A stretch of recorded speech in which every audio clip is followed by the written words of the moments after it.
waxaad ku soo dhawaataan barnaamij gaar ah oon ku wareysan doono hooyo Soomaaliyeed oo muddo qarni in ka badan soo jirtay. ilaahayna waxaan ugu baryaynaa inuu cimriga siyaada badan u ziyaadiyo. haddaba hooyadaas ayaa waxay u soo joogtay waxyaabo badan oo ka soo dhacay Soomaaliya, ha noqoto dhinaca taariikhda, dagaaladii ay Soomaaliya soo gashay, dhinaca dhaqanka iyo hiddaha. hooyadan iyada ayaa waxaa lagu magacaabaa Faadumo Sheekh Cali, waxayna nagu soo booqatay studio Royal TV xaruntiisa magaalada Jidda.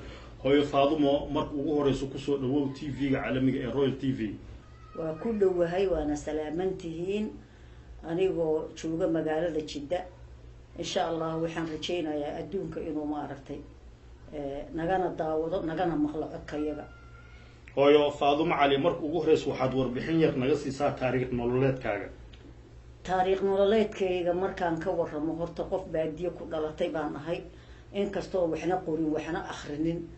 haddana waxaan qiyaasahayaa يعني markaan ka sheekeeyo taariikhdayda dadka yaqaan oo maanta aan la noolaa ama magaalo Carmaale la yiraahdo oo Shabeelle kamid ah aan ku dhashay, magaalada Buslo oo dadkii reer Olol Diile deganaa oo cidaas oo bahgareen ama reer Naaib la oran jiray aan la noolaa kuna aqal galay, laba caruurana ku dhalay.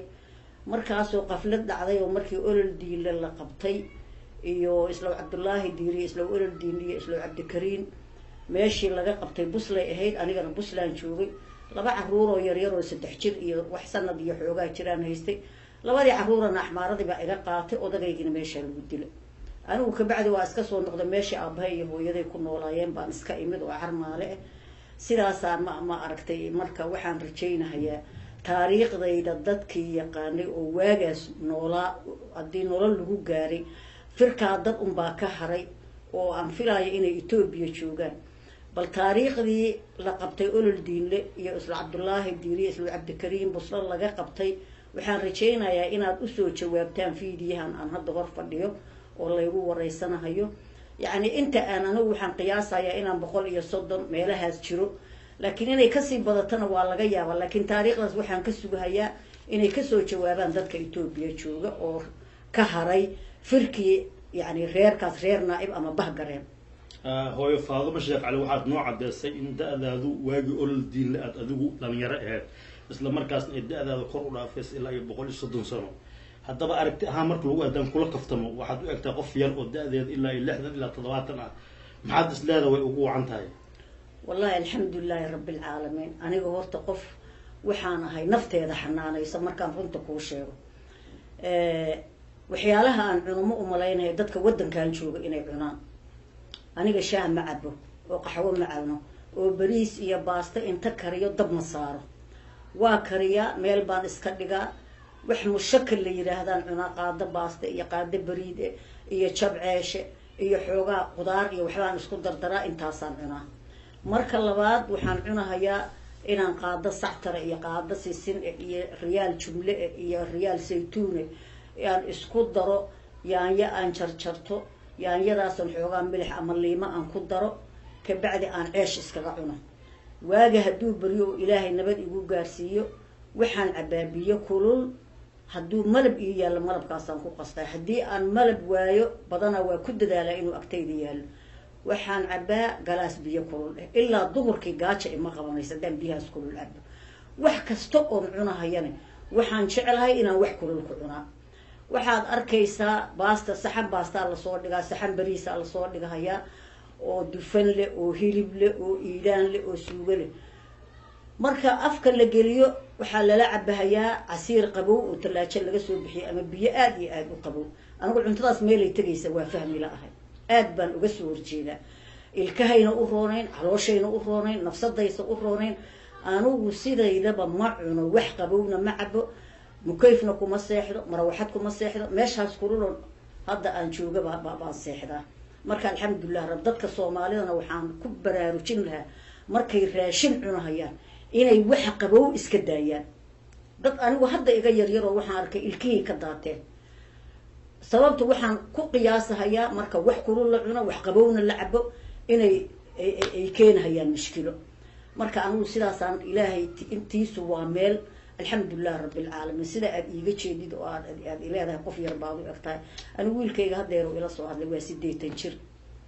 aniguna waxaan qiyaasayaa haddiiba qoladaa soo jawaabtay in bal dhihi doono 150 jir weeye marka nicmadaas ilaahay baa wata oo iskale laakiin bini aadanka maxaa nala faray taxadar inaan nafteena ma aragtay ka taxadarno cunadeena ka taxadarno yani waxa oo bini aadanku waxa yani badana waxa qofka lagu qiimeeyaa waxa xalaasha marka aad badsatid waxaan qabaa inaad dib la kulmeyn oo risqa xalaasha aad cuntid hooyo Faadumo Sheekh Ali waxaad warbixin yar naga siisa ama aad nooga sheekaysaa farqiga u dhaxeeya dadkii hore iyo dadka hadda jooga gaar ahaan Soomaalida anigu horta reer Shabeellaan la dhaqmay aniga gasar iyo baajimaal iyo reer Bulow iyo Dagiini iyo reer Geedow baan la dhaqmay ayagaan wax la soo cunay dadkaas waxay ku nool yihiin soor iyo caano iyo hilibka dadkan hadda wadankan hilib caadi lagama cuno suuqan baa maka hadda tagto waxaad arkaysaa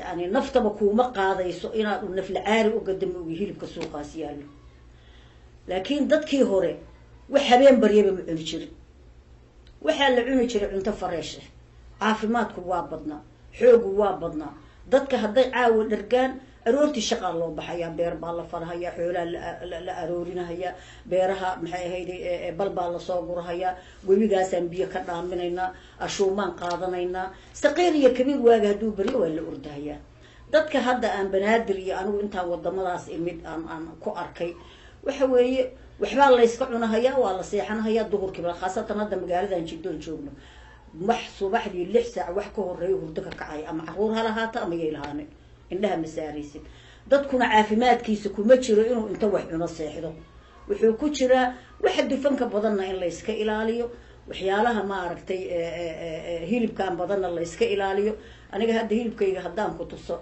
waa soo gadaa waa la ii jarjaraa kalaanka camal baan ka dhigaa saliidna kuma daro subagna kuma daro waan kariyaa markaan bisliya isaga la isku qaleeyaa bac ama baaqulan ku shubtaa talaajadaan geliya markaan wax cunay 2-3 baan kala soo baxaa waa iska qalalayahay wax dufana ma laha laakiin haddii ma aragtay waxyaalaha qaarkood sida dadku isticmaal dad badan baan u arkay inkastoon xaafadaha tagtagin waxaad arkaysaa cunto fool aqli ee saliidda ugu jirto oo la cunahayo waa la tagaa waa la seexanahay intay tagay cuntadii marka meel lama tagaysa adiga jiraad ka qaadaysa marka bini aadanka waxaan kula talin lahaa sida ummadii hore ay u dhaqmi jirtay haddii loo dhaqmahayo cuduradan iyo jirooyinka la naadinayo ma aanu aragnay sokor ma aanu aqoonin kolestarool ma aanu aqoonin wax jira ab horta dadka kuma dhici jirin qof dhintay waa la arki jiray laakiin jirada hadda taalo Soomaalida ma qabi jirin dad shaqaysto oo beerahoodii iyo badarkoodii iyo adduunyadooda tabcaday ahaayeen laakiin hadda adduunyo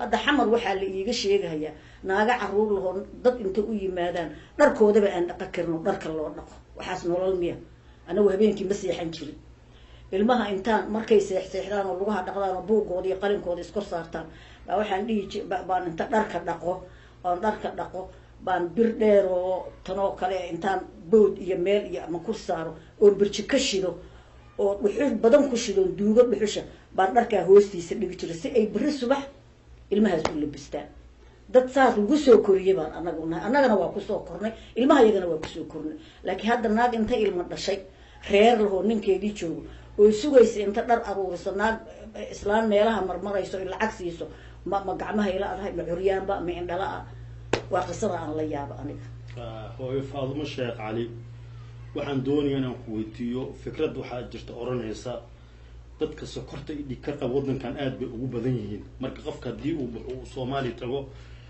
dadka badana waxay aaminsan yihiin in sokorta iyo dhiigkarka ay ka baxayaan haddaba adigu fikradaas ma qabto inkastoo wadankan waxa ugu badan yahay oo dad yar iyo dad waaweyn waxaad arkaysaa dad sokor iyo dhiigkar iyo kolestarool qaba waxay ugu badan yihiin qabowna waa ku jiraan qabowna waa cabahayaan wax kulul iyo wax qabowna waa isku darahayaan laakiin dadka Soomaaliya tago oo halka ka tago badana dadka horta oo beeraleyda ama magaalooyinka ma aragtay aan mukeefiyada lahayn oo dadka beer tabcada waxa laga yaabaa dadka banaadir iyo reer beledka dhow joogo inay ka saxab fiican yihiin bay u dhowdahay laakiin dadka halka aan joogo dhibaatada haysato adigu nin rag ah tahay gurina waad leedahay laakiin anigu markaan dadka asxaabtayda dhex galay waxa la cunahay saasan u fiiriya inta labada gacmood laabta ilaa waxaana waa cunaysiin asiir iyo biyo qabowna waa cabaysiin xagee saliid iyo cuntadii tagaysa